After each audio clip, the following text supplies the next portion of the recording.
देखिए हमारे हाथ में जो दर्पण है ये अवतल दर्पण है और अवतल दर्पण का काम होता है कि वस्तु के प्रतिबिंब को बड़ा कर देना।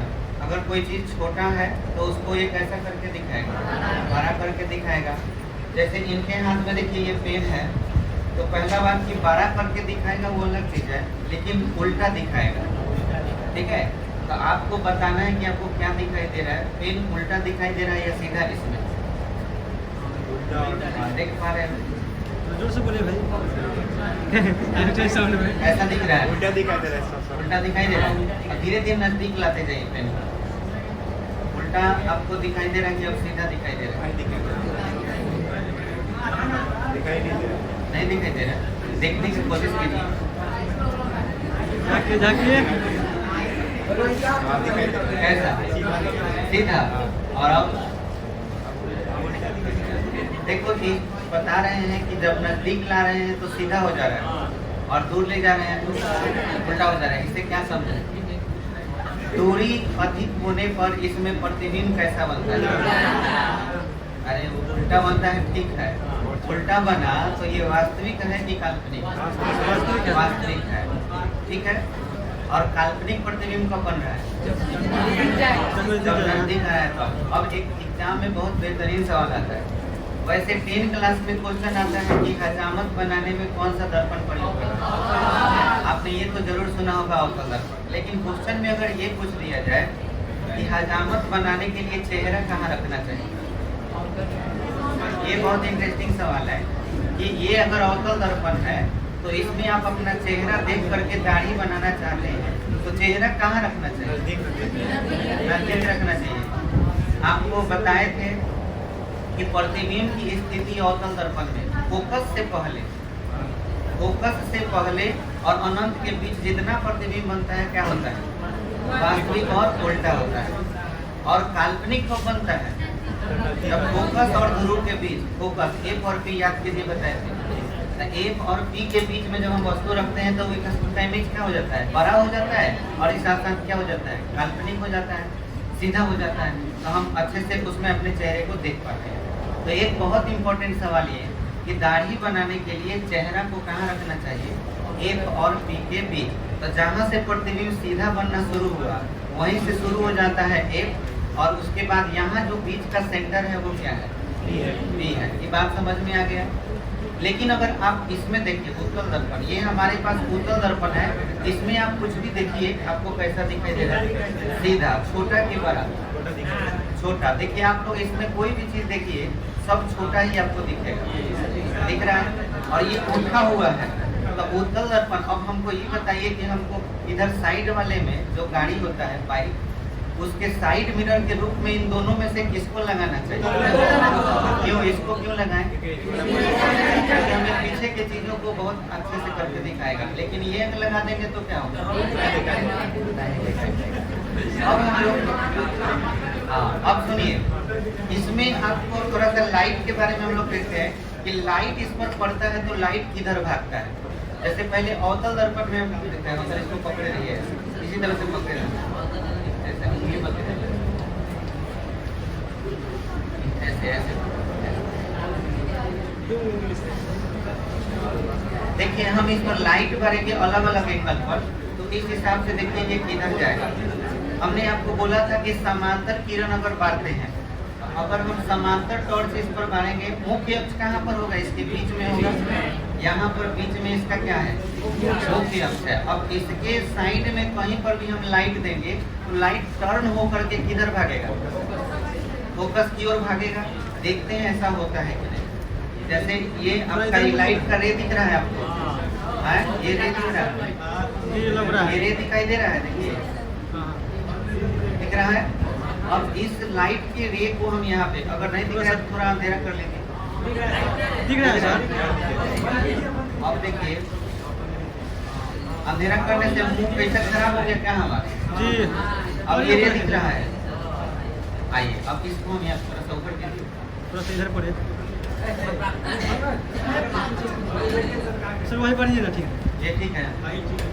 देखिए इसको हम यहाँ पे ला रहे हैं, अब आप देखिए गौर से कि हम कॉर्नर पर समांतर बारे हैं तो लाइट इधर रिफ्लेक्ट कर रहा है। फिर उसी दिशा आप इधर किसी भी कॉर्नर पर हम घुमाए देखिए तो कहाँ पर ये जा रहा है, देख रहे हो? क्लियर हुआ बात? ये फोकस की तरफ टर्न कर रहा है। अब अगर हम डायरेक्ट क्या करें कि फोकस पे ही बारे, तो फोकस पे बारने से क्या होगा? समांतर। तो आप हमें बताइए फोकस कहाँ हो सकता है? ऐसे होगा, ऐसे ही ना होगा। तो किरण हम डायरेक्ट अब फोकस पे बारेंगे, ठीक है? तो अब ये देखिए हम ये डायरेक्ट फोकस पे लेके आ रहे हैं। अब ये किसी तरह से फोकस पे अगर हम ले करके चले आए कैसे भी करके तो ये समांतर होते जाएगा। अब देख पा रहे हो फोकस की तरफ लाए हैं हम, इसी के बीच में कहीं फोकस है तो किरण क्या हो गया है? ये देख पा रहे हैं आप लोग? देखिए जब हम फोकस पे बनेंगे तो ऑटोमेटिक किरण क्या हो जाएगा? समांतर। ये लाइट का नेचर होता है, रे का नेचर होता है। और एक और चीज, एक ऐसा होगा सी पर तो किरण कहाँ पे आ जाएगा? सी पर ही आ जाएगा। कोशिश करते हैं सी पर लाने का प्रयास करते हैं, सी पर हम इसको कैसे लाएं। देखिए ये एक जैसा होना जा रहा है जी, हो गया। अब ये देखिए कहाँ हो गया? कहाँ चला गया? इसी के बीच में कहीं क्या है हमारा? सी है। देखो बोलो क्लियर हुआ बात? तो अब अगर आप डायरेक्ट सेंटर से गुजरिएगा तो सेंटर पे से ही वापस आ जाएगा और फोकस पे बढ़िएगा तो समांतर हो जाएगा। समझ में आ गया? और समांतर डालेंगे, समांतर जैसे ही डालेंगे तो वो कहाँ से गुजरेगा? बोलो क्लियर हो गया बात? अब इसके बाद हम लोग उत्तल दर्पण में देखते हैं कि ऐसा होता है कि नहीं। उत्तल दर्पण देखिए ये उत्तल दर्पण हो गया। इसमें हम किस तरह से पहले बारेंगे? मुख्य अक्ष के समांतर। मुख्य अक्ष कहाँ होगा? बीच में होगा। तो बाबू लोग आप लोग को याद होगा मैंने बोला था कि मुख्य अक्ष पर जब हम लोग मुख्य अक्ष के जब समांतर बांटते हैं तो हमें ऐसा लगता है कि वो किरण फोकस से आ रहा है। ठीक से देखा जाए तो फोकस अंदर है इसका, बात बुझाया? तो लगेगा कि ये अंदर से आ रहा है। हमको कैसे बांटना है? समांतर। चलिए हम समांतर लाने का प्रयास कर रहे हैं। ये रे हो गया और इस रे को हम समांतर लाने का प्रयास करेंगे। देखिए अब आपको क्या लग रहा है? ये अंदर से आ रहा है कि नहीं? लग रहा है अंदर से कहीं से आ रहा है तो फोकस क्या है? उधर ही है। अब देखिए अब इसके बाद अगर हम फोकस पे बांटते हैं तो क्या होगा? समांतर। तो फोकस बीच में कहीं होगा। तो अगर हम बीच में है तो देखिए फोकस इधर ही कहीं हो सकता है। ढूंढने का प्रयास करते हैं। देखो ये धीरे धीरे समांतर हो रहा है, इसके बीच में कहीं फोकस है। सेम नेचर हुआ, बस फर्क ये हुआ कि अवतल दर्पण में रियल वाला फोकस इधर था लेकिन उत्तल दर्पण में वो फोकस जो है दर्पण के भीतर है। ऐसा लग रहा है कि आता हुआ उसमें से प्रतीत हो रहा है। और तीसरा केसेस क्या है? हाँ सेंटर। अच्छा एक और केस बताए थे, ध्रुव पर बारे थे। ध्रुव पर बांटते हैं तो क्या होता है? देखिए अवतल में भी देख लीजिए, इसमें भी देख लीजिए। 80 वाला तो ढूंढ के दिखाई दिए थे। जैसे यहाँ पे देखिए हम डायरेक्ट सेंटर पे पा रहे हैं। देखिए ऐसा हो रहा है, सेम एंगल पे जा रहा है, सेम एंगल से इधर से बांधे तो सेम एंगल से उधर निकल जा रहा है। अभिलंब बीच में ऑटोमेटिक वो हमारी कल्पना होती है, हमारी कल्पना होती है। अभिलंब यहाँ इसके बीच में है। समझ में आया? रियल वाला तो ये इवेंट है कि ये किरण गया और ऐसे निकल गया। बात समझ में आया? सेम नेचर इसमें भी देखने को मिलेगा। ध्रुव पर भी अगर बांधेंगे तो हम लोग का ऐसे ही होगा। आप देख सकते हैं, देखिए सेम हो रहा है नेचर। अगर सेंटर पर बांधेंगे तो सीधे जा करके उतना ही एंगल बनाते हुए निकल जाएगा। बोलिए क्लियर हो गया? अब एक नया चीज जो आपको अब बताना है, मेरा काम है। आपको याद होगा 10 क्लास में आपने सीखा होगा कि उत्तल और अवतल में उत्तल को जो है अभिसारी दर्पण कहा जाता है, याद है? और अवतल को नहीं, उल्टा बोल दिए शायद। अवतल को अब मेरे को याद नहीं कि क्या है, मैं भुला गया, है ना? तो प्रैक्टिकल हो जाए। देखो मैं जानता हूँ कि क्या होगा लेकिन झूठ बोले। तो अब हम तुम लोग को बता देते हैं। अभिसारी का मतलब एक जगह इकट्ठा होना। मैं यहाँ पे बहुत सारे लाइट इस पे भरने वाला। अगर ये लाइट जाकर के इकट्ठा हो जाएगा तो वो क्या होगा? अभिसारी दर्पण कहलाएगा। और अगर फैल गया तो अपसारी। तो देखिए आप अपने पीछे साइड में देख सकते हैं या इधर भी देख सकते हैं। लाइट इधर फैलेगा, क्या हो रहा है ये आपको देखना है। तो में बहुत सारे, पहले आपको दिखा दें कि देखिए कितना सारा लाइट है हमारे पास। अब इस लाइट को हम बिखेर दे रहे हैं पूरा। बहुत सारे लाइट के लिए आप लोग ये देखिए सर, देख पा रहे हो, ये बहुत सारे लाइट के लिए है, बहुत सारे लाइट है। अब इसको मुझे इकट्ठा करना है, तो मैं किसी एक दर्पण का यूज करता हूँ। कोई एक दर्पण निकालिए, कौन सा दर्पण है? उत्तल है। चलिए मैं उत्तल पे लाइट मार रहा हूँ, देख रहा हूँ क्या हो रहा है। ये आप बता सकते हैं कि क्या हो रहा है? अब सारी देखिए बहुत सारे रे दिए और ये रे, अब ये रे, यही रे यहाँ पे बात है। ये देखो, ये अभी इतना था, इकट्ठे था ये, और मैं यहाँ पे जब दिया तो बताओ क्या हुआ? फैल गया। तो उत्तल को क्या कहना चाहिए? अपसारी, मतलब फैलाने वाला या इकट्ठा करने वाला। यानी अगर मुझे लाइट को फैलाना हो तो मुझे कौन सा दर्पण यूज करना चाहिए? उत्तल दर्पण यूज करना चाहिए। इसीलिए उत्तल को हम लोग अपसारी दर्पण भी कह सकते हैं। तो इसका मतलब अवतल क्या होगा? सारे चेक कर लेते हैं। यहाँ पे देखिए बहुत सारे लाइट पड़ रहे हैं, देखिए तो ये इकट्ठा कर दिया, देखिए ये सबको इकट्ठा कर दे रहा है। तो इससे ये साबित होता है कि अवतल हमारा क्या है? अभिसारी दर्पण। बोलिए, क्लियर हो गया बात? चलिए अब हम लोग इसके आगे समझेंगे, बस इतना। चलिए दर्पण का उपयोग लिखिए।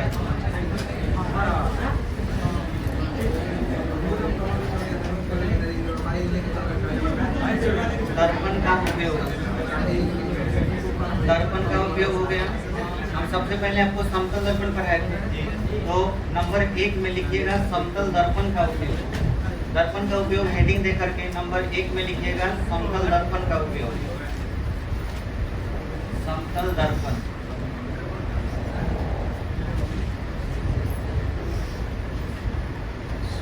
का उपयोग, ठीक है। देखो दो चीज सबसे इम्पोर्टेंट उपयोग बता रहे हैं, जिसको तुम लोग घर पे प्रैक्टिकल कर सकते हो। सबसे पहला उपयोग हमने लिखा है टेलीस्कोप में। टेलीस्कोप में अब आपके दिमाग में आएगा कि सर टेलीस्कोप क्या होता है, ठीक है। तो आप लोगों से जिनसे हो पाए बना के कल लाइएगा टेलीस्कोप। हम आपको बता रहे हैं कैसे बनाएगा टेलीस्कोप, ठीक है। देखिए आपको टेलीस्कोप कैसे बनाना है। आपको करना क्या है कि इस टाइप का कार्टून यानी गत्था कार्टून लेना है,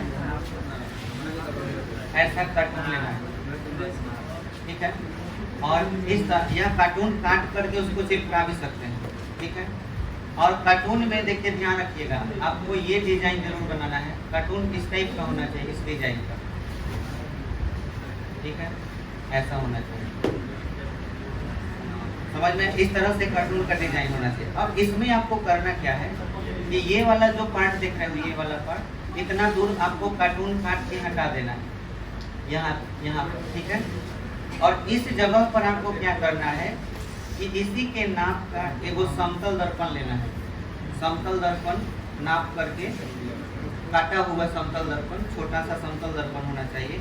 वो समतल दर्पण यहाँ पर अंदर की तरफ, ये नीचे, ये जो है ना, ये कौन सा दर्पण हो गया? समतल दर्पण, ये लगा देना है। और ये सामने वाला पार्ट क्या होना चाहिए?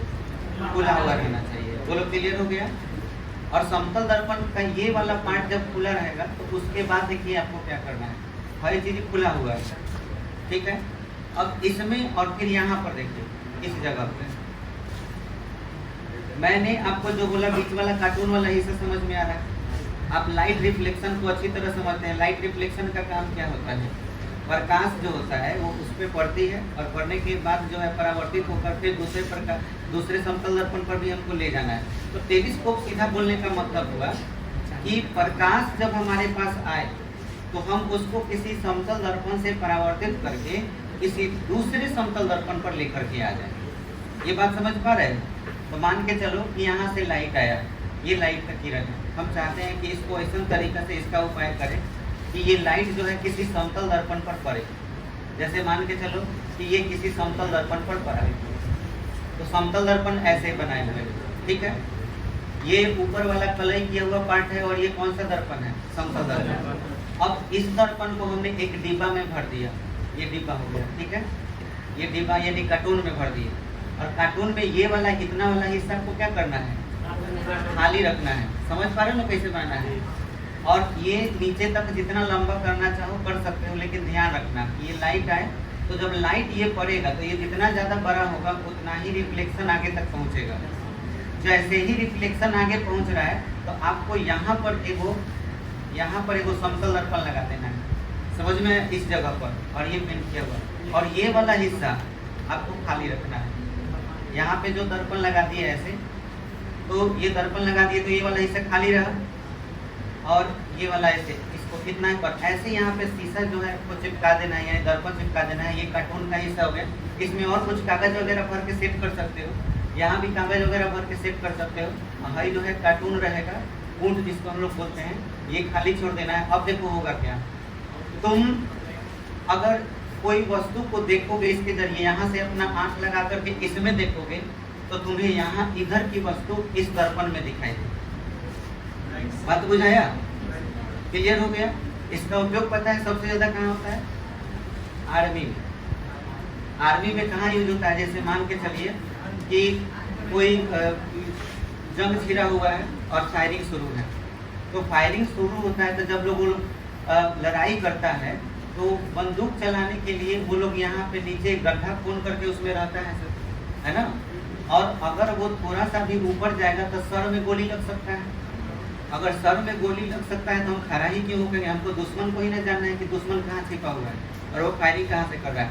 तो हमारे पास अगर टेलीस्कोप होगा, ठीक है, तो हम क्या करेंगे, खाली टेलीस्कोप को ऊपर ले जाएंगे। भाई ये चीज ऊपर जब ले जाएंगे तो ये वाला किरण जो दुश्मन के पास से आ रहा है वो यहाँ पे टकराएगा, टकरा के रिफ्लेक्ट होगा, और हम तो नीचे हैं, तो हम नीचे हैं तो दुश्मन को देख लेंगे इस आईना में कि दुश्मन हमारा कहाँ पर है।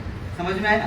तो ये ज़्यादा यूज होता है। आप टेलीस्कोप खुद से चाहे तो क्या कर सकते हैं, बना सकते हैं। कैसे बनाना है बुझा गया, समझ में आ गया ना। एक दर्पण ऐसे रखना है किरण आने के लिए, और दूसरा दर्पण भी ऐसे ही रखना है लेकिन पलट कर, ताकि इसमें तुम देख पाओ और ये रिफ्लेक्शन यहाँ पर है। बोलिए क्लियर हो गया। तो जिनसे हो पाए टेलीस्कोप कल बना के लाइएगा, जो अच्छा बनाएगा उसको जो है मतलब कि हम रख लेंगे। दूसरा चलिए, दूसरा एक प्रयोग आप समझ गए टेलीस्कोप में यूज होता है। दूसरा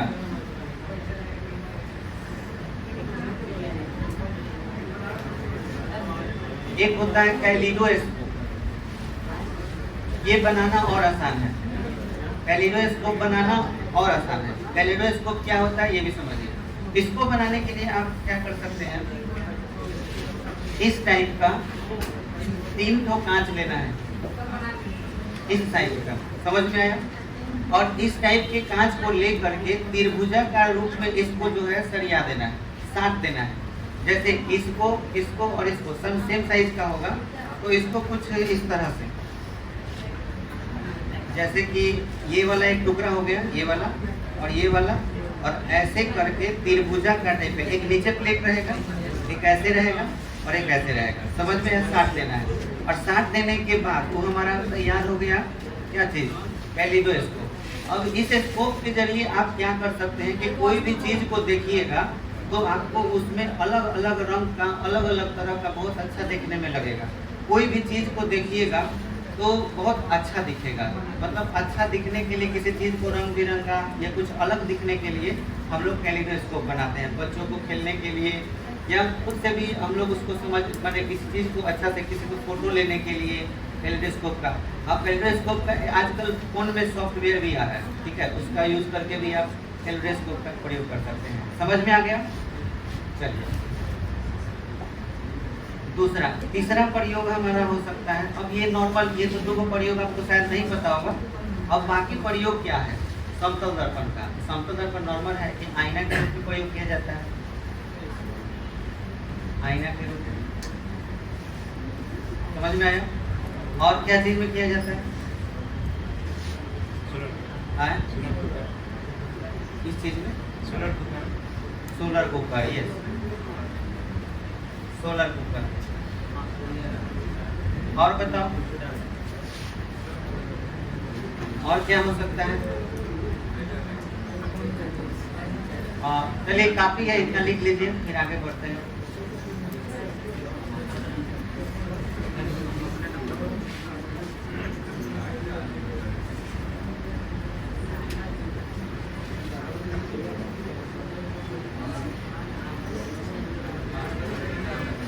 नंबर 2 में आप क्या लिखिएगा, उत्तल दर्पण। उत्तल दर्पण का उपयोग।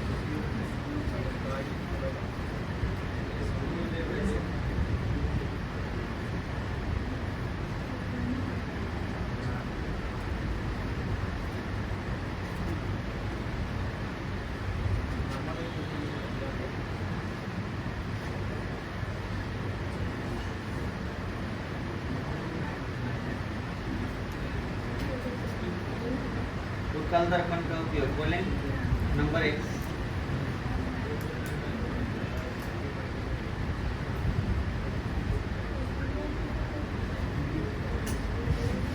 नंबर 1 साइड मिरर के रूप में, साइड मिरर के रूप में,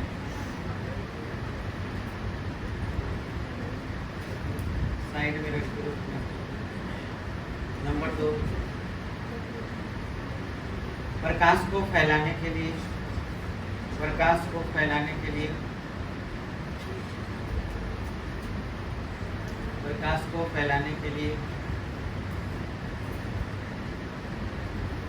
नंबर 3 निगरानी के लिए, निगरानी समझते हो,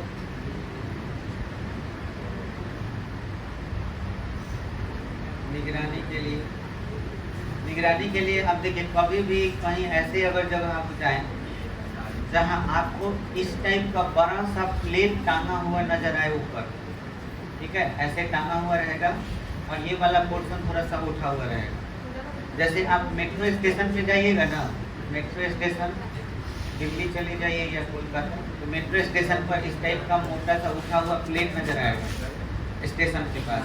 और जब आप वहाँ पे जाइएगा तो उसमें आप देखिएगा तो स्टेशन पर के लगभग सारे लोग इसमें नजर आएंगे। समझ में आया? बताओ कैसे हुआ ये जो लगाया गया है असल में ये कौन सा दर्पण? उत्तल दर्पण। और उत्तल दर्पण क्या करता है? सभी वस्तुओं के प्रतिबिंब को छोटा कर देता है। तब बिना बैटरी के सीसीटीवी हो गया, बिना बिजली का। समझ में आया? अगर बड़ा सा प्लेट उत्तल दर्पण कहीं पे लगा दे रहे हैं तो हमारे लिए ये जो है ना सीसीटीवी कैमरा से कम नहीं है। हम इसमें देख सकते हैं कि कौन सा, मतलब एक आदमी को अगर पूरा स्टेशन का निगरानी करना है तो वो आराम से इसमें देख सकता है सब लोगों को कि कौन कहाँ क्या कर रहा है। बात समझ में आया? इसके जरिए। तो इसका प्रयोग केवल मेट्रो स्टेशन पे नहीं, बड़े बड़े शोरूम जो होते हैं, शोरूम में भी इसका प्रयोग निगरानी के लिए किया जाता है। समझ में आया? बाकी और भी चीज़ों में आप अपने हिसाब से इसका प्रयोग कर सकते हैं। साइड मिरर के रूप में तो कर ही रहे हैं ना, रिकॉर्ड नहीं होगा लेकिन सारी चीज़ों को एक साथ कवर किया जा सकता है, सीसीटीवी जैसे करता है। बात समझ आ गया? चलिए अब लिखिए अवतल दर्पण का प्रयोग। अवतल दर्पण का प्रयोग, अवतल दर्पण का प्रयोग, अवतल दर्पण का प्रयोग।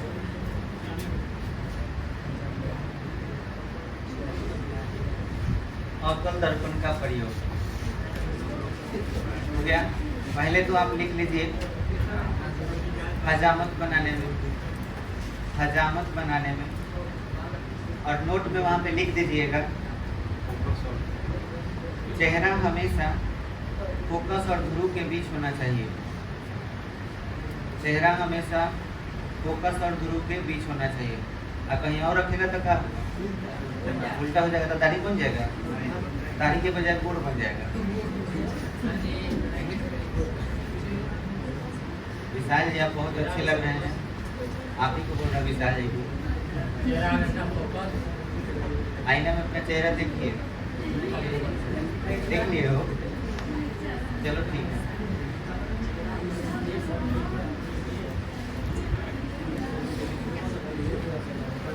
हो गया। हाँ, एक उपयोग ये हो गया। अवतल दर्पण का और क्या उपयोग हो सकता है? सोलर कुकर में भी होता है भाई। देखो सोलर कुकर में, सोलर कुकर में। और बताओ। हाँ, तीसरा प्रकाश को एक बिंदु पर इकट्ठा करने के लिए। तीसरा प्रकाश को एक बिंदु पर इकट्ठा करने के लिए। प्रकाश को एक बिंदु पर इकट्ठा करने के लिए। दांत करवाए हो कभी? हाँ, तो डॉक्टर जो है वो क्या एक दर्पण यूज करता है ऐसे पेन करके है? वो दर्पण कौन सा होता है? अवतल दर्पण होता है, ठीक है। तो हम क्या बोल सकते हैं? दांत के डॉक्टर, हाँ डेंटिस्ट बोल सकते हो। डेंटिस्ट दांत को देखने के लिए अवतल दर्पण का प्रयोग करते हैं। डेंटिस्ट दांत को देखने के लिए अवतल दर्पण का प्रयोग करते हैं। डेंटिस्ट दांत को देखने के लिए अवतल दर्पण का प्रयोग करते हैं। चलो हो गया। अब मुझे लगता है कि आपको इसमें कोई दिक्कत नहीं है। दर्पण में आपसे कभी पूछ दिया जाए कि इसको बिना छुए हुए कैसे बताओगे कि ये दर्पण उत्तल है कि अवतल है कि समतल है, तुरंत आप बता दीजिएगा। अब थोड़ा सा हम लोग एक क्वेश्चन कर लेते हैं जो अलग तरीका से। क्वेश्चन लिख लीजिएगा, लघुत्तरीय प्रश्न है, ठीक है, 2 मार्क्स के लिए। त्रिकोणमितीय विधि द्वारा लिखिए क्वेश्चन स्टार देकर। त्रिकोणमितीय विधि द्वारा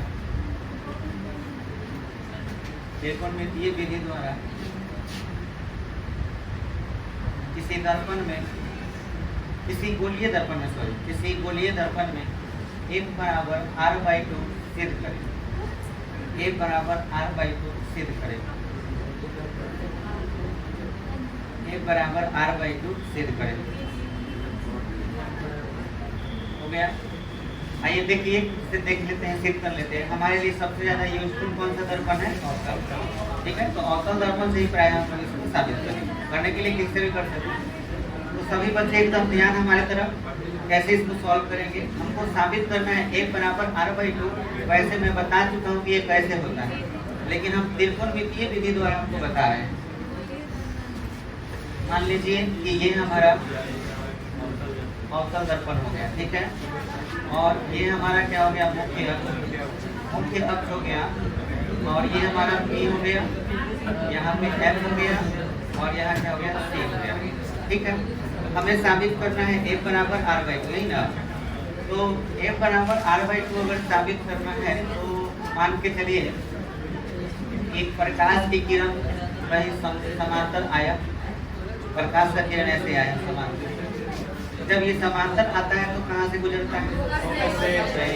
ये देखो, यहाँ से गुजर रहा है। अब ध्यान से देखो, ये फोकस से गुजरा तो यहाँ पे कुछ तो कोण बनाएगा। अच्छा, उस कोण को समझने के लिए पहले ये बताओ कि जहाँ पे ये टकराया, अगर मैं यहाँ से ऐसे लाइन खींच दूँ तो तुम्हारे लिए ये अभिलंब होगा। अभिलंब क्यों होगा? क्योंकि परिधि पर त्रिज्या लंब होती है। अगर ये कोण थीटा मान लिया जाए तो बताओ ये आपतन कोण है, तो बोलो ये भी थीटा होगा कि नहीं? अच्छा, समांतर रेखा है तो एकांतर कोण क्या होते हैं? बराबर, ये भी थीटा होगा। अब आप बताइए, एक त्रिभुज पढ़े होंगे कि एक त्रिभुज में किसी एक भुजा को बढ़ा दिया जाए तो अंदर के दो कोणों का योग बाहर के कोण के योग के बराबर, बाहर के कोण के बराबर होता है। वही इस कोण पर में हम कहेंगे थीटा थीटा जोड़ेंगे तो क्या आएगा? 2 थीटा। तो सभी बच्चे बताएं यहाँ का एंगल क्या होता है? देखो है ना, 2 थीटा हो जाएगा, क्योंकि अंदर ही 2 थीटा है तो है क्या हो गया? 2 थीटा। अब हई लाइन लगभग सीधा होता है ना, ये इतना निकट होता है कि ये लगभग हम इसको क्या मानते हैं? सीधा मानते हैं। बोलो क्लियर हुआ? सीधा नहीं भी माने तो यहाँ पर हम क्या खींच सकते हैं? लंब खींच सकते हैं। समझ में आया? यहाँ पे लंब खींच सकते हैं। और इस लंब को हम फिलहाल L लिख दिए, और यहाँ पे क्या लिख दिए? B, और ये है A। तो AB एक किरण आपतित हुआ और यहाँ से परावर्तित हो गया, और BL क्या है? लंब है। और यहाँ पे आप थीटा समझ सकते हैं, ये I का मान है और ये थीटा R का मान है। आपतन कोण परावर्तन कोण के बराबर होता है। दूसरा चीज कि एकांतर कोण बराबर है, इसलिए ये थीटा होगा तो ये भी थीटा होगा। बोलो समझ में आ गया? अब आपको ध्यान देना है कि मैं इसमें आगे क्या करने वाला हूँ, ध्यान से समझिएगा। इसमें आपसे हम कहें कि एक समकोण त्रिभुज आपको नजर आ रहा है कि 2 समकोण त्रिभुज नजर आ रहा है? 2 को नजर आ रहा होगा। एक वो है BCL, ये वो है बी एल। समझ में आ गया? तो अगर मैं बड़े त्रिभुज में कहूँ, बड़े त्रिभुज में कि tan थीटा का मान क्या होगा, आप बता सकते हैं कि tan थीटा बोलिए क्या होगा? tan थीटा बराबर B L by C L. मैं यहाँ पे बी एल बाई क्या लिख सकता हूँ? सी एल लिख सकता हूँ। बोलो क्लियर हुआ? अच्छा, सभी बच्चे एकदम ध्यान दें कि अगर इतना लिख दिया गया तो इस चीज में, हाँ इसमें, इस त्रिभुज में जैसे tan 2 थीटा है तो tan 2 थीटा और यहाँ पे क्या है tan थीटा। सबको याद होगा त्रिकोणमिति में पढ़े होंगे कि sin 0 का मान क्या होता है? 0 और tan 0 का भी मान क्या होता है? 0 होता है। लेकिन cos 0 का मान क्या होता है? 1। तो ये दोनों लगभग एक जैसा है। अगर इसमें एंगल को बढ़ाया जाएगा तो साइन का मान भी बढ़ेगा, इसमें भी एंगल बढ़ाया जाएगा तो tan का मान बढ़ेगा।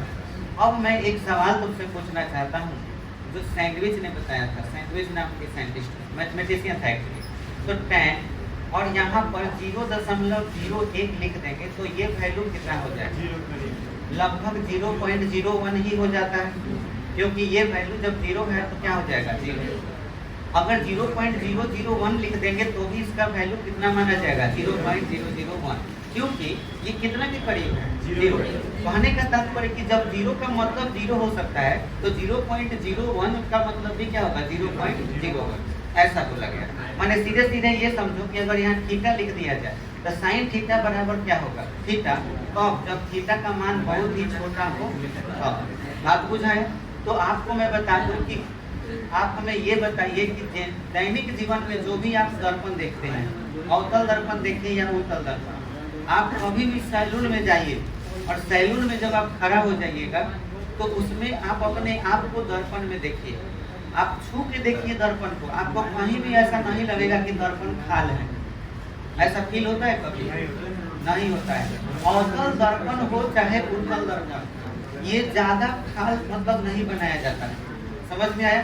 हल्का सा आप देखिए, साइड मिरर को देखिए, तो कोई भी बाइक का सामने वाला दर्पण जा करके छू के चेक करो खूब बढ़िया से, और हमको चेक करके तुम ये बताओ कि वो तुम्हारा समतल दर्पण है कि उत्तल दर्पण है? होता उत्तल है। आप लगता कैसा है? चाहे समतल जैसा लगता है, छू के देखते हैं तो हर जगह बराबर ही रहता है, फिर भी उत्तल जैसा बिहेव कैसे किया? हम तुमको बता दें कि दर्पण में हल्का सा भी 0.0000 मतलब मान के चलो हल्का सा भी टेढ़ापन आ गया ना तो उत्तल हो गया। समतल का मतलब एकदम समतल, अब थोड़ा सा भी हल्का सा भी मोड़ा हुआ गया तो वो क्या बन जाता है? उत्तल। इसीलिए मैं कहना चाहूंगा कि उत्तल या अवतल में ये जो एंगल बनते हैं ना, ये बहुत ही छोटे एंगल बनते हैं, बहुत ही छोटे एंगल बनते हैं। और बहुत छोटे अगर हैं तो tan थीटा एक्चुअल में किसके बराबर हो जाएगा? थीटा। याद रखना, ये नया कॉन्सेप्ट जो तुमको अभी हम बता रहे हैं, tan थीटा के बदले हम थीटा लिख दे रहे हैं, साइन थीटा के बदले हम थीटा लिख देंगे, लेकिन cos थीटा के बदले थीटा नहीं लिखेंगे, क्योंकि उसमें 0 पर कितना हो जाता है। और मैं इसी कॉन्सेप्ट का प्रयोग करके आगे भी पढ़ाऊंगा। बहुत मुश्किल चीज भी आपको इसी कॉन्सेप्ट पर बताएंगे, इसलिए ये पहली बार ये कॉन्सेप्ट बता रहे हैं। आगे हम जब बताएंगे तो इसलिए जब tan थीटा बराबर थीटा लिख देंगे तो ये मत बोलना कि कैसे होगा, कहीं क्या जब बता दिए तो क्लियर कर दिए। तो अब बोलो थीटा बराबर क्या लिखा जा सकता है? BL/CL। इसको समीकरण क्या मान लो? एक। अब मुझे ये बताओ कि tan 2 थीटा बराबर क्या होगा? tan 2 थीटा तो इस त्रिभुज में है, तो बोलो यहाँ पर भी क्या लिखा जाएगा? BL/FL। बोलो होगा? तब यहाँ पे भी 2 थीटा बराबर क्या लिख सकते हैं? BL/FL। समीकरण नंबर 2। अब देखो समीकरण 1 से, या आप समीकरण 1 में भाग दे सकते हैं, समीकरण 1 चाहे 2 में भाग दे देंगे, किस चीज से? 1 से।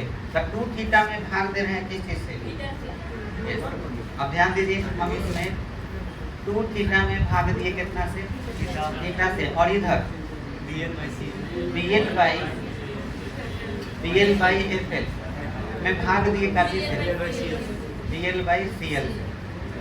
BL क्या हो गया? कट गया, थीटा थीटा कट गया, यहाँ गया तो CL ऊपर चला जाएगा और बाई FL। अब मुझे बताओ CL का लंबाई लगभग कितना है? CL का लंबाई लगभग क्या है? -R। एफिल का लंबाई लगभग कितना है -1 हाई वाला एफिल जो है एफी के नजदीक है कि नहीं, तो ये लगभग लेंथ जो है ये -1 है और ये पूरा लेंथ लगभग कितना है -r। बोलो है कि नहीं है? तो अब हम ये दोनों लेंथ, क्योंकि बाएं तरफ है तो डिस्टेंस क्या हो जाएगा निगेटिव होगा, तो बता सकते हो यहाँ पे क्या लिखेंगे 2 बराबर CL के जगह पर -r, एफिल के जगह पर -1 माइनस क्या हो गया प्लस। अब बताओ r बराबर क्या हो जाएगा 2a, r बराबर 2a या m बराबर क्या हो जाएगा r/2। देखो प्रूफ हो गया। बोलो इसमें किसी को दिक्कत? अब इसमें थोड़ा सा सजा के क्या लिखना होगा ध्यान दीजिएगा। इसमें आपको ज्यादा कुछ नहीं लिखना है, बस नॉर्मल यहाँ पे लिख देना है कि माना अवतल दर्पण में, ठीक है, ए बी किरण आपतित होती है, ए बी किरण आपतित होती है, तो कोण BCP, ठीक है, BCP बराबर कितना थीटा और BCP BCL BCF जो मान कर ले लो, ठीक है। हमेशा याद रखना P से ही दूरी मापना है R है तरफ। और कोण BFP, कोण BFP बराबर क्या थे 2 थीटा। समझ में आ गया? और उसके बाद वो आपको नोट कर लेना है और बोले क्लियर हो गया बात, तो आप लोग नोट कर लीजिए।